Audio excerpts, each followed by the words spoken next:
Siempre hemos oído y nos han enseñado que los apóstoles fueron varones escogidos por Jesús. Pero teniendo en cuenta quién es un apóstol, podemos señalar que el carácter de apostolicidad no está limitado ni por la lengua, ni por la raza, ni por el género de las personas. Un apóstol es un propagador o un predicador de la doctrina bíblica, de la fe cristiana, por el poder y del amor de Dios. En el contexto cristiano, el apóstol es un evangelizador que tiene la misión de anunciar el reino de Dios. El primer apóstol de Dios es Jesús. Cuando inicia su ministerio en Galilea, después de su intervención en la sinagoga de Nazaret y de su enseñanza en Cafarnaúm, Jesús escoge los primeros 4 discípulos.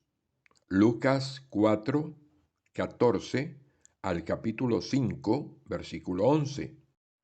Posteriormente, en el Evangelio de Lucas, Jesús llama al publicano Leví, capítulo 5, versículos 27 al 28. Es Marcos, Mateo y Lucas quienes enlistan los nombres de los 12 discípulos. Estos hombres escogidos por Jesús fueron sus discípulos, aprendieron de él, convivieron con él, fueron testigos de sus milagros.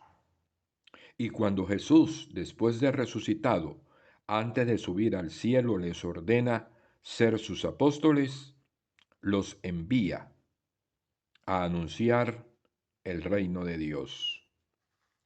Pero según el testimonio escrito de los evangelios y la experiencia de vida de las primeras comunidades paulinas y cristianas, el apóstol no es sólo el varón, pues mujeres también ejercieron el apostolado cristiano. Más aún, según los evangelios, fueron las mujeres las primeras apóstoles. María Magdalena es definida en el nuevo prefacio de la misa como apóstol de los apóstoles. Fue ella la primera en anunciar la resurrección de Cristo, la primera que vio el rostro resucitado entre los muertos, la primera a quien Jesús llamó por su nombre. El Papa Francisco situó a Santa María Magdalena al mismo nivel que los 12 apóstoles, y su fiesta litúrgica fue elevada a categoría de fiesta. San Gregorio Magno la llamó testimonio de la divina misericordia, y fue Santo Tomás de Aquino en el siglo XIII quien llamó a María Magdalena apóstol de los apóstoles. Todos conocemos quiénes fueron los 12 apóstoles. A la muerte de Judas Iscariote, los 11 apóstoles tuvieron que elegir uno nuevo y escogieron a Matías. Hechos 1:26.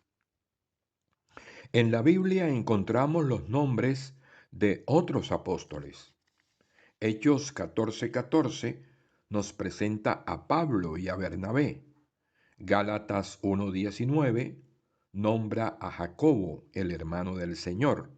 Pero en el Nuevo Testamento, no solo los varones fueron apóstoles, sino que se mencionan los nombres de varias mujeres que anunciaban la buena noticia de la resurrección del Señor. La primera de ellas es María Magdalena, ya la hemos mencionado. San Pablo en sus cartas registra el nombre de varias mujeres lideresas de las comunidades cristianas. Pablo comienza su lista en Efesios 4:11 con apóstoles. En la carta a los romanos se nos habla de Junia y Andrónico, miembros de la iglesia de Roma. 16:7. En los manuscritos griegos antes del siglo XIII, el nombre de Junia es femenino y varios padres de la iglesia como Crisóstomo, Orígenes y Jerónimo se refieren a Junia como una apóstol. En Romanos 16, 1, 2, Pablo habla de Febe y la describe como diácona, en griego diáconos, de la iglesia que está en Cencrea. Pablo envió a Febe como apóstol a Roma. Romanos 16:1. Igualmente, Pablo menciona otras mujeres que trabajaron sin descanso en la obra del Señor. Tenemos así, por ejemplo, a Prisca, María, Trifena y Trifosa, Pérside y a Julia. Romanos 16, 13, 12. Las mujeres siempre estuvieron cerca a Jesús en su ministerio. Y recordemos que fueron las que permanecieron fieles de pie junto a la cruz. Ellas han sostenido la iglesia y con su fe y su compromiso dan testimonio de fidelidad a Dios. El Concilio Vaticano II, en el decreto sobre el apostolado de los seglares, capítulo 3, reconoce en el numeral 10 que Pablo fue ayudado en el Evangelio por varones y mujeres. El documento resalta el papel importantísimo de la mujer en la sociedad y en los diversos campos del apostolado de la Iglesia.